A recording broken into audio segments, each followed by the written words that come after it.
done with Lindsay. I was there to help her make her life easier. Okay, make your leader's life easier and position yourself so when that position comes up, the company will have no choice but to look at you.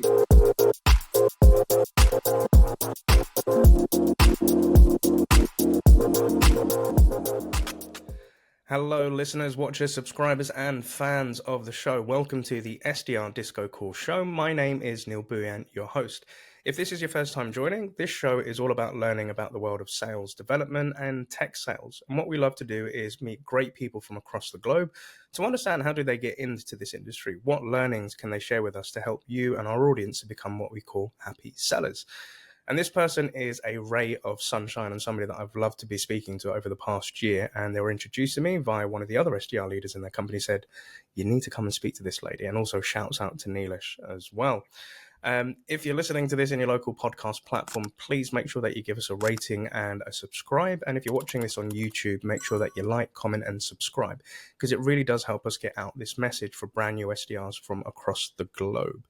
But guess, without further ado, could you introduce yourself? Who are you? Where are you based in the world? And what is it that you're passionate about?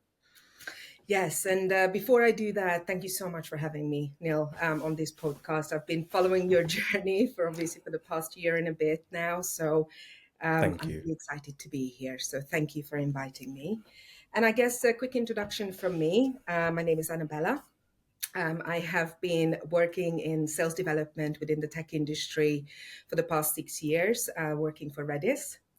Redis is basically a data platform, one of the most loved databases out there that powers thousands of applications that we use on a daily basis, mobile banking apps, retail apps, to make sure that they are fast, they are secure, they are reliable, and basically give us the best end user experience, right? So I started my journey there as an individual contributor, as an SDR 6 years ago. Wow, seems like a million years ago. And I have been very fortunate to have been given that opportunity to grow my career within the company from an SDR into a director role within 5 years. So I spent the past year of my journey and career at Redis being a director of sales development, basically spearheading the expansion of our international organization in EMEA and APAC as well. And of course, being responsible for the go-to-market motion. And strategy. So prior to Redis, of course, my background was in travel retail. So I joined one of the biggest travel retail organizations, World Duty Free, where I started again as an IC, worked my way into leadership, and I spent 7 years. I guess what you need to know about me, I'm from Hungary, as you can hear from the accent, but I've been living and working in the UK for the past 20 years. I have a wonderful family, 2 wonderful sisters, one of them being a twin, an incredible mom and partner, and the craziest English Springer Spaniel you can ever imagine. Me on my toes every day and takes me for a walk every day. And what I really love to do in my spare time is reading. I'm passionate about cooking. It's in my blood, and baking, and I'm obsessed with paint by numbers at the moment. So. Love that, Annabella. Thank you so much. And that is a strong intro, and we welcome you to the SDR Disco Call Show. So thank you so much for that. So obviously, like Annabella, one of the things that has really stood out to me is that you've had quite an inspirational journey of, getting into sales and obviously moving from SDR to SDR leadership. And there's a lot of elements to your story that I'd love for you to share on our show today. And normally at this point, ladies and gents, is we like to go to our guest's LinkedIn profile. And as a gentle reminder, we will always be sharing our guests' LinkedIn profiles in the show notes. So if you want to connect with Annabella after watching this episode today, you want to pick her brain on anything, feel free to reach out. But Anna, one of the things that really stood out to me, like when we first met, is, this story here where you said at age 18, I made the bold decision to move from the UK from Hungary without speaking a word of English, driven by my deepest life mission, which is to be able to support our family. So, in your own words, Anna, could you tell us what was happening at that point? How did you, get introduced to sales, and, how did you make that journey from, being an SDR to working in leadership? Absolutely. I think what I'm going to start with is how did I get into sales? Because it's super relevant. So I've always been in sales. I know a lot of people say that they fell into sales. For me, it was very different. I was born into it. Both my parents were working in hospitality, and they were running pubs and restaurants when we were younger, between me and my twin sister. So we were always helping out. And I still vividly remember the day when I must have been 10 years old, when my dad said to me and my twin sister that, okay, the summer break is coming up. You two are going to go outside the restaurant and sell ice cream to everyone. And there Love it. we were at age 10 thinking, are you serious? You're serious asking us to spend our whole summer break selling ice cream? So totally outside of our comfort zone, super young. And I think in the first 2 weeks, we probably ate more ice cream than what we sold. So my dad wasn't really best pleased about that. But after the couple of weeks, we started kind of building up the confidence to start talking to people a little bit more, even kind of venture out from behind the counter and start offering the ice cream to people, and really build up those social skills early on. When we were really young, and we did that for our first 5 years of being teenagers as well. So that's where my sales journey has started, honestly. Love that. And of course, during school, I was studying hospitality, shocking, tourism and catering. With my sister as well. And there were a lot of work experiences that we had to do during the summer. So that involved being in restaurants, front of house, back of house, and really just dealing with people, and also understanding the kind of fuller picture of what does it like Yeah. to serve people. People. Not Yeah. necessarily sell, but serve people, right? Customers were always right. Still are usually. Yeah. So that's when it really started. And what really motivated me to come to the UK and make that really brave decision, because it was, especially that I didn't speak the language at all. Two things. One of them, my twin sister, she decided to come here for the summer. We were very lucky that our other sister was already here, and she's built a lovely life for herself already. So she helped my sister find a summer job. And she came, and obviously we had this twin thing, as you know, I've mentioned this to you Yeah. before, where you have this really closeness, and you feel like your other half is missing. So I was really struggling with that. We both were. So of course, after 2 months, she decided she's going to stay in the UK. So I had no choice. I was not coming. Yeah. She was one of the inspiration behind me coming to the UK. Both of my sisters, actually. And of course, I did mention it in my LinkedIn profile as well, that I wanted to become that support pillar for Yeah. family, for my mom. My mom has been honestly working so hard all her life, and there were years when we really struggled. And I want to give a huge shout out to our other sister who has supported us through.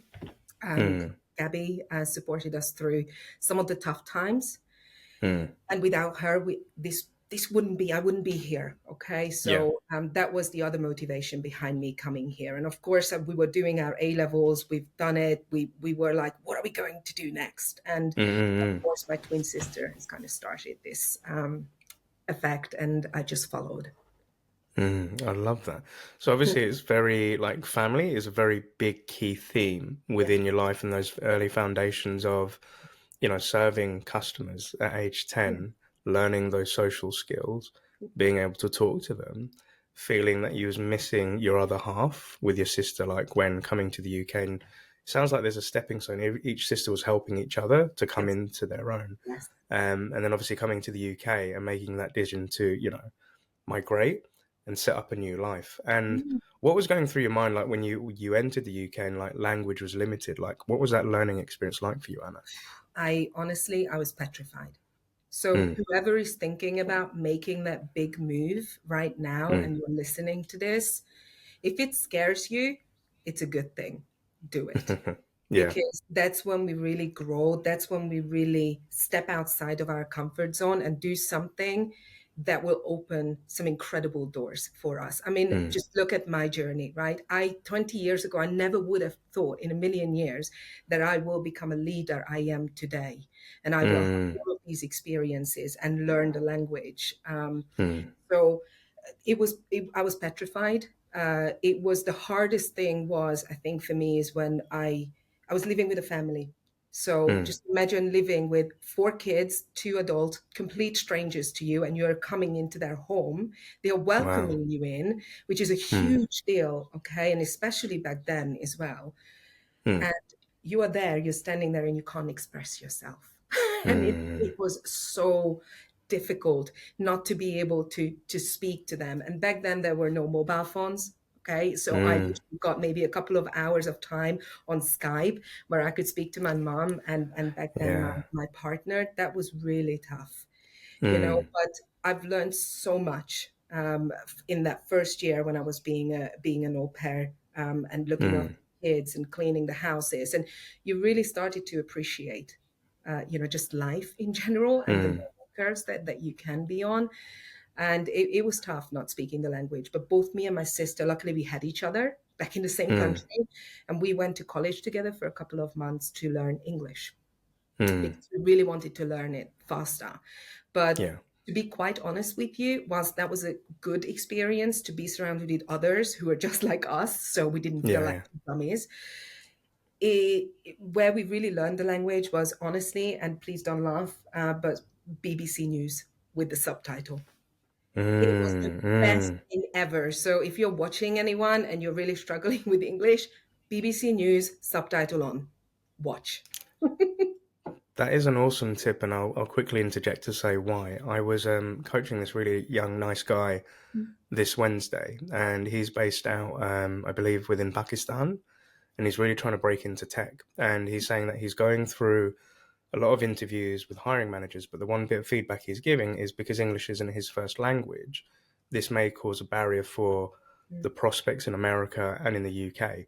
Mm-hmm. And being a former hiring manager, I've had people that have come with different accents and languages. Mm-hmm. And I really respect people that where English isn't your first language, but you've taken upon yourself a journey to learn and try to improve it. But Mm-hmm. your tip of watching the BBC News and watching the subtitles to learn, that's freaking awesome. So I'm going to save that, and I'm going to send it to that person. So thank you for sharing that. And, talking about this experience of entering into the UK, going through this learning with your sister, going into college, a lot of good things were happening, as you said, but I also wanted to know what was it like for you understanding the nuances of UK culture and how people interacted with each other? Because coming from Hungary to the UK, I'm really curious to know, what was that like for you? Very interesting question. And I think from as far as I can remember, Hmm. there weren't any major differences, to be honest with you. And if there were, I didn't really let that kind of stigma stop Hmm. me from just being myself and just focusing on what I needed to focus on, my mission Hmm. and my purpose. It was the same with sales, by the way. Coming into sales, I was probably the most naive person as well Hmm. coming into sales. And I had no other perceptions, right? I had Hmm. no experiences. I didn't really know anyone in that tech industry who could tell me all the stories, which actually worked as an advantage to me, Hmm. right? Because I just focused. But the culture, of course, was it different? Yes, it was. But it was a mixed culture still.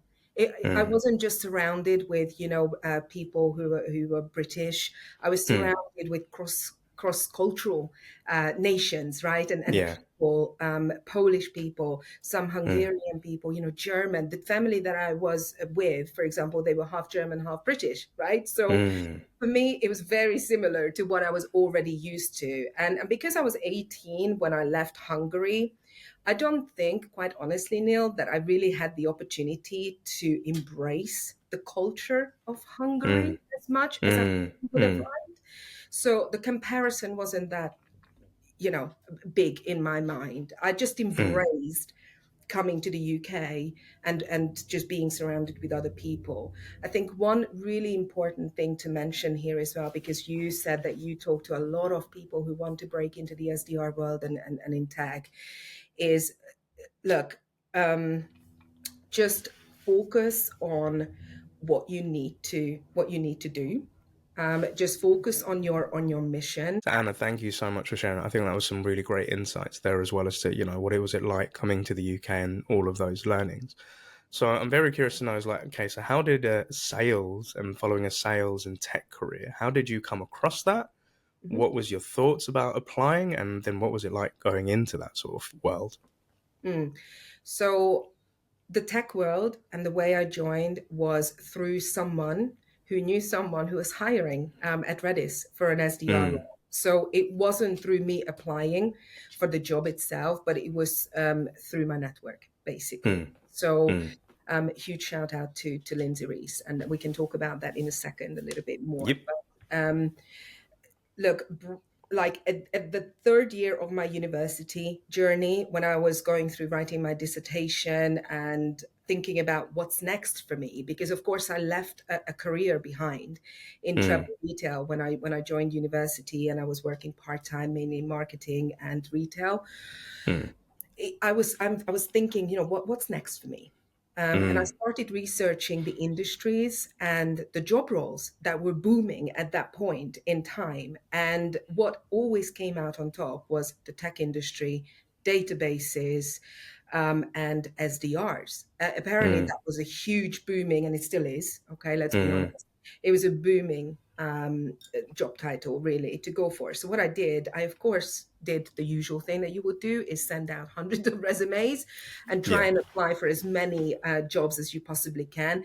I wouldn't necessarily say it's the best Mm, advice really for people to do this, because whilst I knew the top 10 companies that I really wanted to work for, and of course those were the first ones that I've sent out the CVs for, mm, really being a little bit more strategic with what you want to do and who you want to work for, and understand what yeah. type of culture you want to get into, the industry. I knew that it was going to have to be maybe tech, and I could try my luck in tech. And luckily 5 years after graduating, this friend, Mm, who's now my mentor, and Lindsay, who has been an incredible part of my journey at Redis, she mm, interviewed me. And I still remember the first day when I walked into Tower 42 mm, in Liverpool Street, and I had an interview with her, with the VP of sales, with the other mm. SDRs, and everybody involved who I would possibly be working with, right? Yeah. So that's how I really got into the tech world and into Redis, through a friend of a friend, and they took a huge gamble on me. And it paid off, right? It paid off. Yeah. But there's some interesting, I think, 2 points from that journey I'd love to pick up on, which was obviously you've done your research and you did your due diligence. So Yes. again, another example this week, I've been coaching an SDR that's thinking about moving into their next tech company, Hmm. and they kind of hit me with like saying, are there any sort of companies that you would recommend? And I'd be like, dude, I know over like 150 tech companies, but it's really hard to just recommend. Yes. And the advice that I gave to that person is, you need to kind of come up with a short list. And as you mentioned, of a place that you want to work.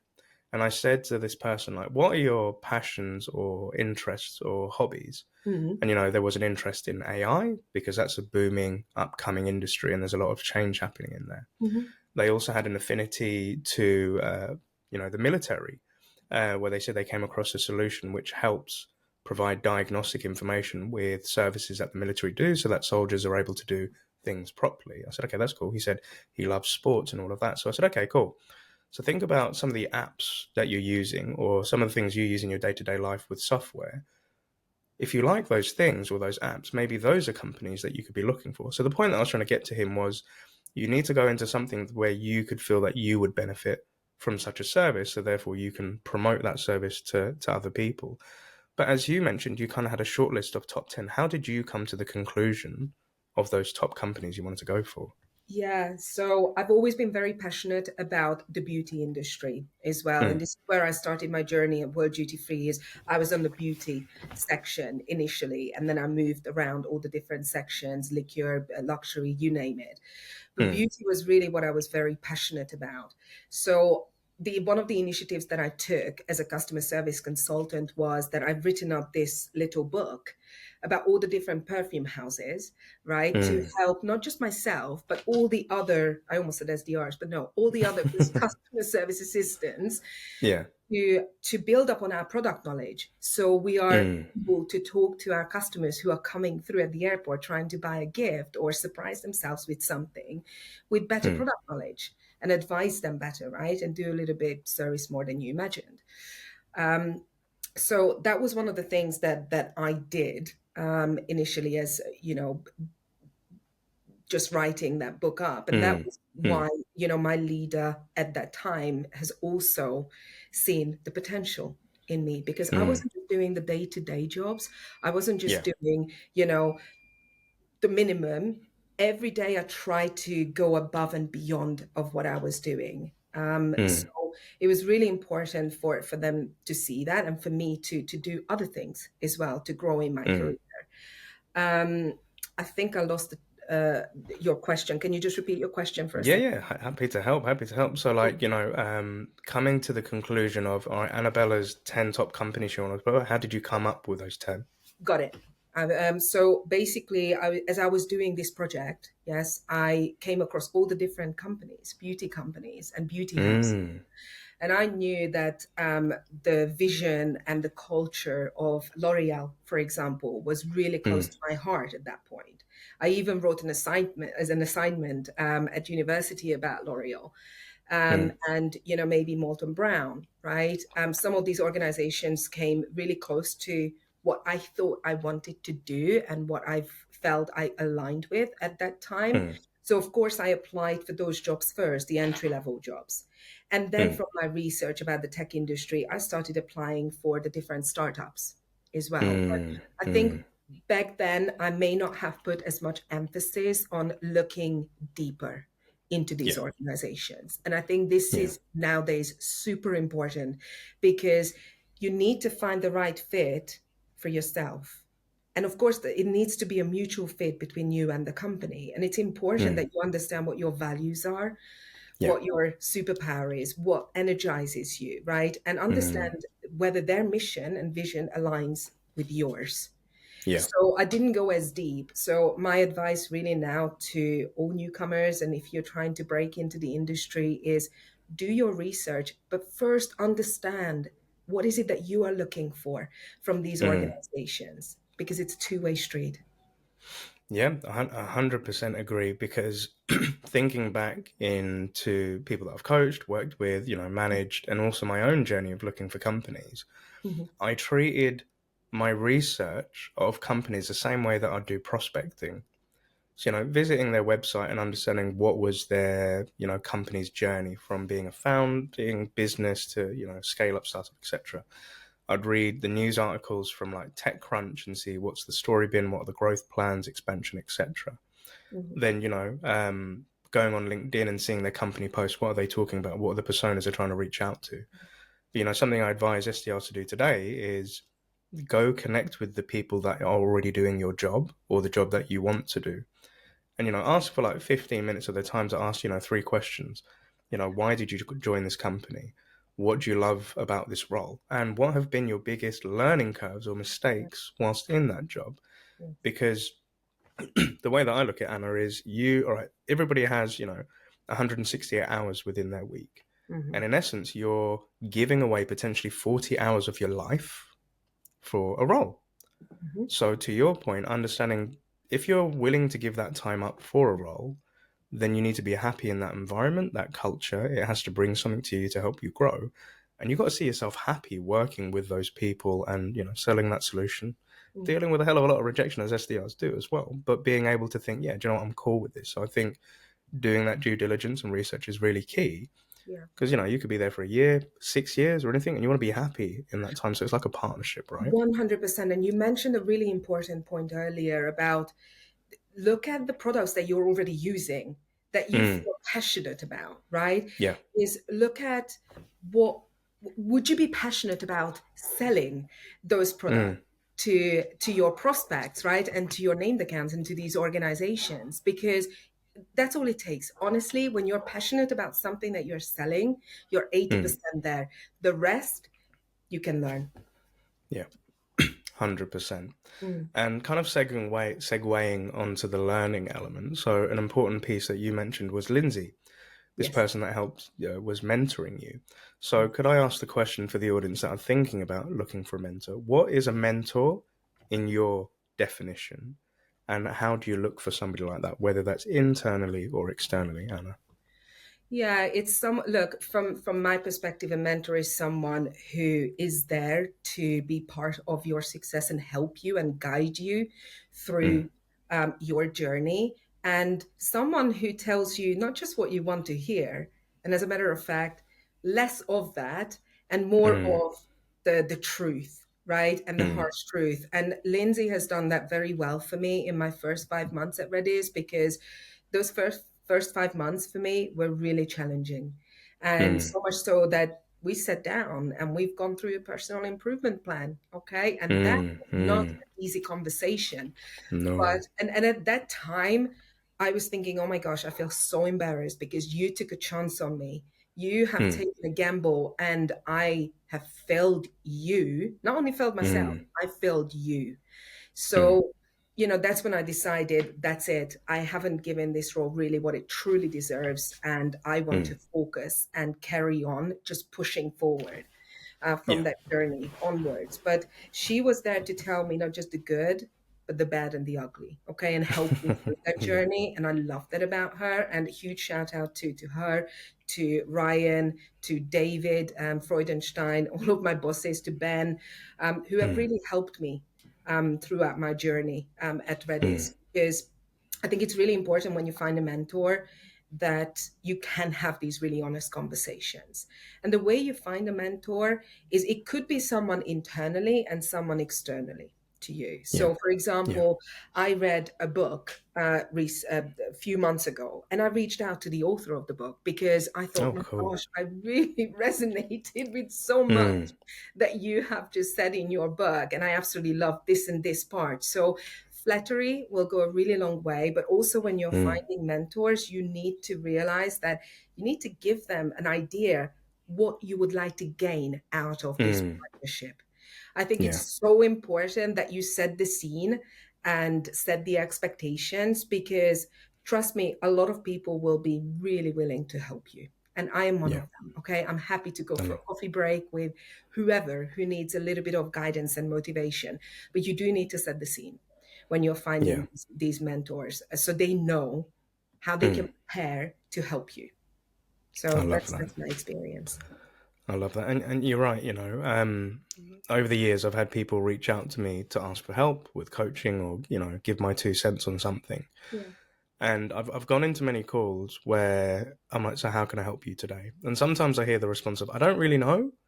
Like I'm thinking about a couple of things and like that. And being a coach, that happens and it's normal. Sometimes you have that mental block and, I've learned ways to tease it out of them and, create a discussion. Yes. But more recently, where people have asked for my time and it's limited more nowadays, I'm like, look, if we're going to connect for half an hour, come at least with 2 topics where you feel that you need help, or bring examples of those emails, those calls, like bring something we can work on so it makes best use of our time together. Um, and even if it's a case of they still are stumbling to think about, all right, what could we talk about, Neil? I'm like, look in your calendar. Look at are there any points or blocks, like meetings or calls, or something you feel that you need a bit of extra support on during that week? Then that's enough, right? Because then it helps the coach or the person helping or the mentor know what to talk about in that time. Because I can say to them, like, look, 20 years of experience. There's a lot of stuff that I've done. There's a lot of mistakes, but what is it in specific that you need help with, right? Mm-hmm. And I think I loved how you said, you felt that you'd let that person down and letting yourself down. And it's normally with these failures, they're the best learnings. Kind of like what I say to SDRs is, don't just bring me calls where you've successfully booked the next step, because as you've done it well, there's nothing to learn, but it's, where do you feel you could have improved? That's where we learn best, right? Great. So I'd love to also know, like, okay, so working alongside Lindsay those first 5 months, it was tough being an SDR, being put on a PIP. I've been put on a PIP as well, and it's scary. It can motivate you sometimes. It can work into your advantage. But what was life like at a high level as that SDR, and then how did you make that next step into leadership, Hannah? Mm-hmm. So I was the third SDR joining Redis for the international market at that point, and I was backfilling for someone who was already working the UK market, who got promoted into the partner role at that point. And yes, look, the first 5 months was really tough. We were truly a startup. I think Redis was only like 108 employees at that point. So Yeah. really a true startup, no processes, you had to be scrappy, you had to be creative, you had to do A/B testing. And I think whilst I was trying to learn as much as I could from the other SDRs who were really high performing SDRs, and, shout out to them. In those days, they were really trying to help as well. I think for me, what I was really struggling with is understanding the complexity of the product itself. Mm. So I Mm. was really focused, from what I can remember, on the feature side rather than the value side. Yeah. Back then, 6 years ago, those were different times. Sales Mm. has evolved so much and prospecting has evolved so much in these Mm. recent years. But that was really the toughest part for me, why I wasn't really hitting my numbers. And Mm.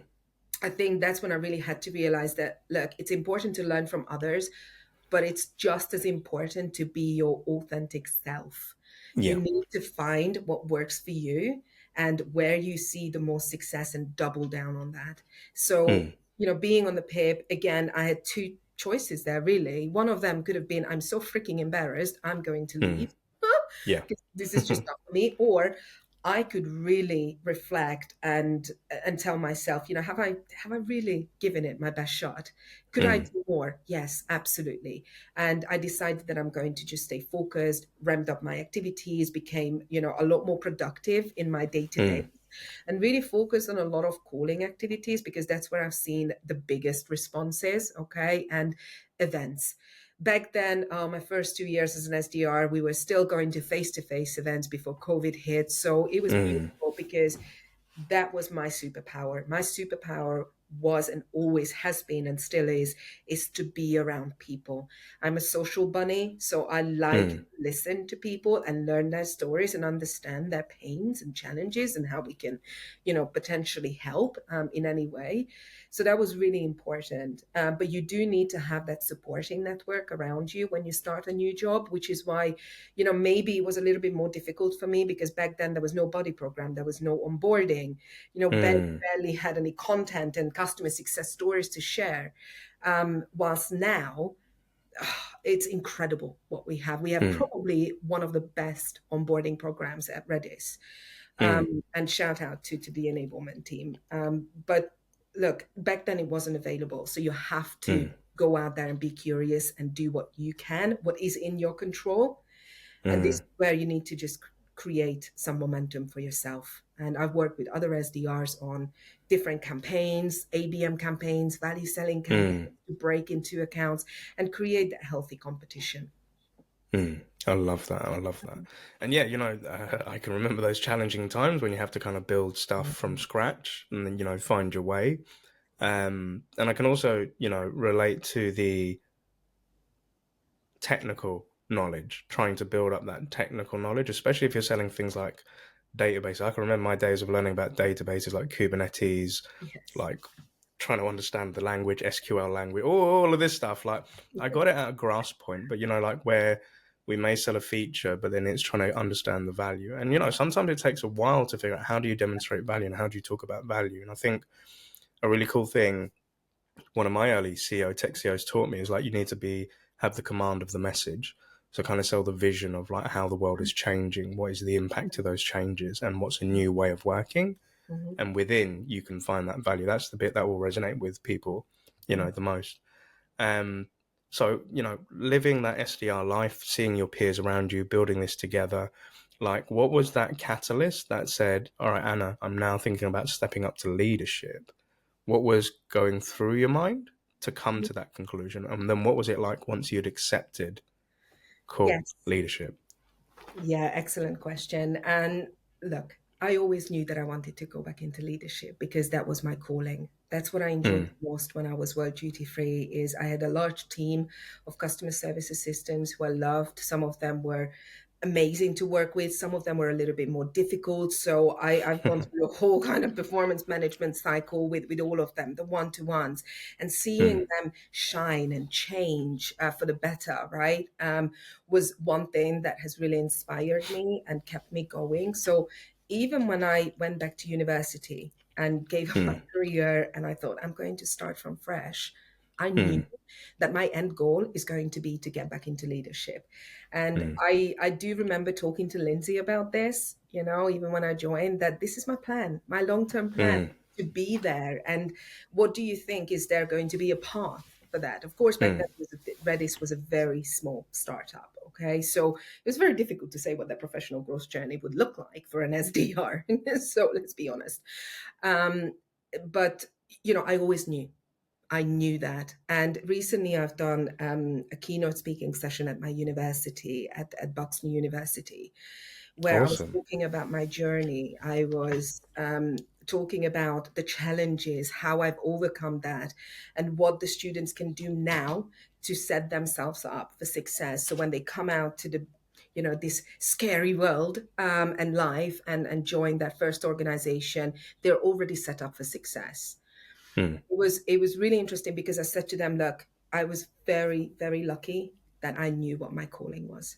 I knew that I wanted to be there and add value to others and inspire others, motivate others, share my story, and just help them grow, right? And become almost that role model for future SDRs who are coming in. So I knew, but not everybody is as lucky to understand that this is their calling. And I did raise this point during my talk, and I said, look, if you don't know, that's okay too. What you do need to realize though is, what are your strengths? What are your weaknesses? And just go through, with your manager. And this is just as much on the managers and the leaders as it is on the individuals. They need to on their careers, they need to on their life. But the leader is there to coach them through this and see their potential. And I think I mentioned this in another podcast that I have done recently, is you do need to own this yourself, and it's up to you to take this to your manager, and then for your manager to work alongside you on this, right? The skill sets, how can you build up these skill sets? If you think an AE role will be the next step for you, then what are the gaps? What do you need to work through, right? And how can you get there? How can I help you? What can you do that is in your control to help you get there? So super important to own this, but sometimes you won't know, and that's quite all right. But you will figure it out. The more you do the role itself, the more you're going to realize that, for example, you love talking to customers. You absolutely love being there in an organization, adding value, and being around your customers and adding value to them. Then absolutely a sales role, a fully blown AE role or a CSR role will be the next step for you. But then sometimes you realize, I love spending time with people and coaching people and mentoring people. Then a leadership role could be the next step. So it's okay not to know, but just work towards something. Just figure out what your strengths are and where your superpower is. I love that. Where your superpower is. I freaking love that. And I think, being a former manager where reps have approached me and said, like, Neil, how do I get to that next step? And I'm like, there are so many different paths to figuring out that next step. But if I've always said to my reps, like, if you really want my help, again, it's similar to that coaching call. Come to me with the topics that you feel that you need help with. But even then, sometimes reps said, well, I don't know. Like you said, you may not know what those steps are. So the best thing that I found worked with a lot of SDRs that I've seen this year, in the last year, was, look, if you want to go do that AE job, or you want to move into the CSM role, or you want to move into marketing, go get the job spec of that future job and look at the responsibilities and competencies and ask yourself, what is it that you can do in your current job today that you know that you can do in that role and transfer over? But what are the things that you're not familiar with or you haven't tested out or tried with? And then we can kind of set up like milestones of tasks to complete, where it could be go shadow that department for like half a day, see how they do it, come back with your key learnings. So that, when you make the transition into the next role, at least you're now prepared of what's coming. And, you've had a little bit of experience of working on those things, and then you can figure out these are things that we could work on. So it could be discovery, asking great questions with customers, orchestrating next steps, or updating the CRM, or involving other stakeholders. There are so many things we could work on. But again, coming with that menu of list of the superpowers that you want to work on, I think that would be really awesome. And there is a question that I would love to ask and get your opinion on. And I'm coming from this with, again, I don't know, because I haven't experienced this myself as a leader. But a very big topic on LinkedIn at the moment that I'm seeing from a lot of great leaders or people that have stepped up is female leadership. And a topic that I've heard and read is, some females have struggled to go into leadership positions. Mhm. They've come across biases, or, some have steered away from because they've seen this as a male dominated thing. But being a male leader myself, I haven't lived that life and I don't know too much about it. But I just wanted to know, do you have any advice for our female listeners that are thinking about stepping into leadership, things that they should be aware of or struggles that you may have faced? You may have not, but I'm asking from a place of I don't know. So I'd love to ask your opinion if that's all right, Anna. I absolutely love that question. And first of all, my biggest advice would be ignore the stigma. Mm, And I know not many people will probably say this, okay? But I love empowering women, okay? I am all for it. I am one of mm, them, women. But ignore it, because if you continue to keep focusing on all of the things that are not going well in organizations around leadership and how there are biases, you are mm, going to live more in your ego rather than in your conscious self. Yes, where you mm, are open minded, where you are not afraid of these changes and challenges and applying for jobs that you're not 100% qualified for. Um, mm, so first of all, ignore this stigma. I would say that. Okay. The beautiful thing for me at Redis was that I never really experienced that. mm, Okay. I was really fortunate to have a really powerful women leader to kick mm, off my journey at Redis. And yes, mm, was there a balance between, men men and female in that? Not mm, really. Okay. mm, But what Redis has done in the past 6 years is really try to close that gap. Okay. mm, So a much larger percentage of women are now working in the organization. mm, Okay. And yes, the stigma is here. Those biases are here. And I think organizations need to put a lot more work into encouraging women to get into mm. leadership. But ultimately, it is, again, it comes back to you. Yeah, If you don't think that you deserve a seat at that table, then, then how can you expect others to believe that yeah. you should have that seat at the table, right? And please don't get me wrong.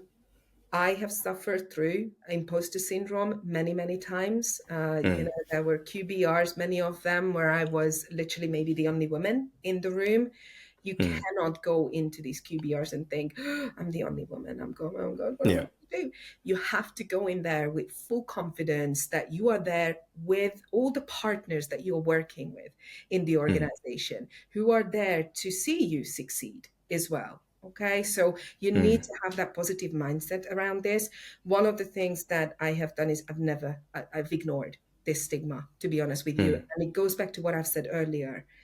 I was very naive coming into this industry, mm, super naive. And slowly mm, you start seeing things and you start building up a little bit more experience around this and how you can overcome these challenges. But honestly, the way you need to overcome these challenges is, first of all, don't hold it back in. If you have some challenges, find mm. either a mentor or your leader or someone who you trust to Yeah, talk to, because a lot of the time we kind of suppress or depress, whichever way yeah, you yeah. say it, Hold we it in, right? suppress, we hold in our emotions.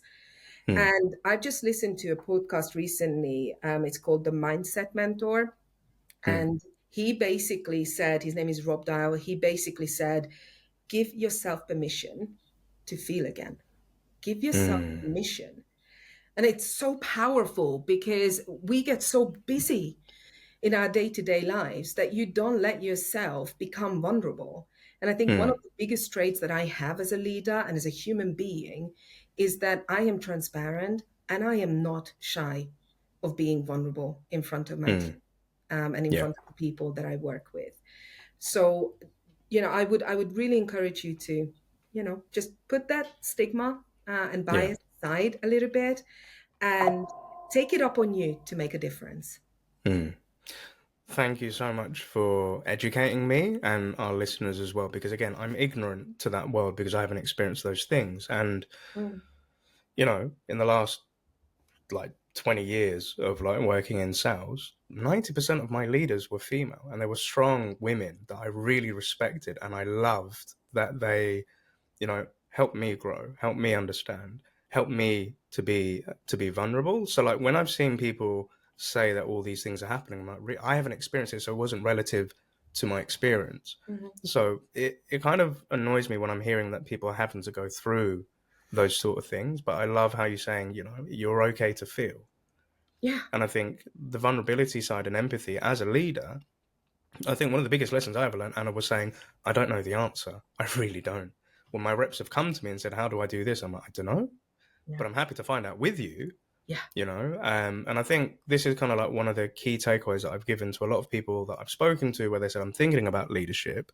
Mm. And my advice to them is, on day one of being a leader, you don't need to have all the answers, because you find the answers on your journey as you go through the experiences. Mm-hmm. And I think when you're honest with your reps, they'll respect you more so for saying that, rather than trying to make it up or Yeah. copying something else or something like that. So I think, the advice to, if you're thinking about that leadership thing, is you're going to learn it as you go along. And I've learned a lot, so much so that I've kind of said I've stepped away from leadership because it doesn't bring me the energy that it once did. You know, Mm. I'm more happy now in a coaching phase where I'm not tied to a company or their revenue goals, etc., but I'm tied to the individual Yeah. and helping them to be successful. But I do love it when, an SDR comes into my call and said, yeah, I'm not thinking about the A route. That's not something I want to do. I want to go into the leadership route. I'm like, okay, cool. But no, there's a lot ahead of you, like as it comes along. Yeah, and just to stop you, sorry to interrupt you there, No, because no, it's go. really, really important when you're thinking about going into leadership. I Hmm. know I keep sounding like a broken record that it's you taking ownership of this, but it is so, so important that you start, if you know that this is where you want to be, start doing things now to Hmm. learn about leadership. What does it Hmm. take? Find other leaders in your sector and in your vertical, internal, external, who you can ask, for advice. And what does Hmm. it take? What do you need to do to to get to that point? And Yeah. also, I think it's really important to understand what type of a leader you want to be. Hmm. I think I always knew who I wanted to be and how I wanted to lead my team. I never wanted to manage my team. I wanted to lead my team. So understand the difference. And look, it might work for some to lead, and it might Hmm. work for some to manage, but there is fundamentally a huge difference between the two. Okay. Hmm. As a leader, I give a lot of autonomy, trust, and empathy to my team. Hmm. So they get to do what they love, and they get to explore, and they get to fail. Oh my gosh, it's Hmm. the biggest thing. Is like, so many times I was such a perfectionist Hmm. where, fail I was afraid to fail. And Yeah. failure is such a big part of success. So start doing things now that will get Yeah. you there. This is what I've done with Lindsay. I was Hmm. there to help her make her life easier. Hmm. Okay? Make your Hmm. leader's life easier and position yourself so when that position comes up, the company will have no choice but to look at you as the Yeah. next. Yeah. So, You're right, because I've had a lot of people come on this show saying they've accidentally fallen into sales. I didn't accidentally fall into sales, but I accidentally fell into leadership mm, because being that first SG on the ground and every new hire came along, Neil was training, onboarding them, showing the way, being that person saying, look, the discovery call doesn't have to be perfect. You don't need to know everything about the solution. And I kept doing it. And then when my leadership approached, he said, Neil, would love for you to go into a team lead role. And I was like, I don't want to do that. I want to go AE life, right? And then, always asking for, okay, what's the next step? And they're like, right, so we want to make you an SDR manager. But I'm like, no, I don't want to be an SDR manager. I want to go into an AE life, right? But they're like, Neil, you said that you want to be like a founder of your own company one day. You're going to have to lead and manage people. So this is where you're going to learn those things. And an arrogant young Neil was just like, no, no, no. But it was the best experience in learning. It was kind of like my mini MBA of learning how to like manage and, help with people and stuff. So I love that. So, coming up to like the end of our journey here today, I'd just like to ask, what would be what have you seen as a leader, like the two top challenges a leader may go through, and how can they, navigate those challenges, Anna? it's very difficult to pick two. Hmm. Look, I think one of the things is that you've also mentioned here is not knowing the answer is not necessarily a bad thing. I think Mm, this is where you need to, as a leader, stay curious and be very mm, honest with your team and yourself that, you know what, I don't know, but why don't I find out and I come back to you and the whole team and we discuss it together, right? mm, And I give you that answer. So that's one thing is, don't be afraid to say that I don't know. I think so many mm, times we're trying to please, and maybe it's just my way, the way I've done it. When I joined Redis as an SDR manager, and when I started my journey as a mm, leader, is that I really wanted to know the answers to everything, and it's impossible. mm, Okay, you need mm, to let go of that perfectionism. You need to let go of the fact that you know everything. And again, it goes back to ego versus mm. aligned self. Yes, spend less Yeah. time in your ego, more time in being open-minded and curious Mm, to learn new things. And I think when it comes to being in senior leadership as well, it's really that cross collaboration that is, it's a huge piece, especially if you're leading an international SDR organization. It's really finding the right balance of how you can manage these relationships. And mm, if something isn't working, then be black and white. Okay, that's mm, one thing that I have learned, that sometimes maybe, and this is part of my learning curve as well, that maybe I try to adapt too much to the different mm, cultures and the different styles of leaders. mm, So I try to not be so black and white. And I was beating mm, a little bit around the bush. Don't do that. mm, Okay. People appreciate honesty and transparency. So give it to them black and white. Okay. If something isn't mm, working, tell those leaders that this isn't working, but how can we solve this together? So I think yeah. coming together is really important. And look, will it work every single time? No. Okay. Mm, Not everybody is going to be willing to work with you, but as a leader, sometimes you just have to let go of it, and yeah. sometimes just have to move forward. Okay, because not everybody will have that open mind who you're Mm, working with, but as long as you do try and you put your hand on your heart and you do try, you go through the motions and still nothing is working, then look, sometimes it's just outside of your control. yeah. So I I think, think eloquently put, because there's many instances where I realize I should have let go on certain topics, and you can't be there to please everyone. no. And I've had to learn in myself to be more candid and Yes. be more direct to the point. And I think I've kind of like the realization of like, look, I might not know the answer or how this is going to pan out, but I just need some sort of path to move forward. And as long as we've got that, we'll figure this stuff as we go along. And that's Mhm. being cross-departmentally, or working with individuals, or trying to figure out yourself, like how you're going to take that next Ask step. for help. Which, Yeah, yeah, exactly. indeed, asking for help is the biggest sign Yeah. of strength rather than a weakness, right? I left a leadership position, and my mentor said to me, "Do you have enough cash to run for the next 3 or 4 months?" And I was like, "Yeah." And he said, "Okay, now take a break, stop thinking about this, but then really ask yourself the question: what is it? Your purpose? What is your mission? What makes you happy? What brings you energy?" And have as many conversations to kind of explore those realms that then help you come up with a consensus decision of, okay, what do you want to do next? So I think that's lovely, and I'm really eager to see and interested to know like kind of what the next step is for you. But maybe it could include you coming back onto the show and letting us know how things panned out and where it went. What do you think about that, Anna? I'd love that. Awesome, love it. Well, a big thank you to all of our listeners, watchers, and subscribers. If you've enjoyed today's episode, please make sure on our YouTube channel that you drop a like, comment, and subscribe. And any questions for Anna, please pop them in the comments. Equally, to help us get this message out there to more SDRs around the globe, in your local podcast platform, please make sure that you like, comment, and subscribe. Anna, absolute pleasure having you on board. Thank you so much for sharing your wisdom, sharing your journey, and I'm confident it's going to inspire a lot of people out there. But I wish you a great Easter weekend, and most importantly, happy selling, Anna. Thank you so much. It's been a pleasure.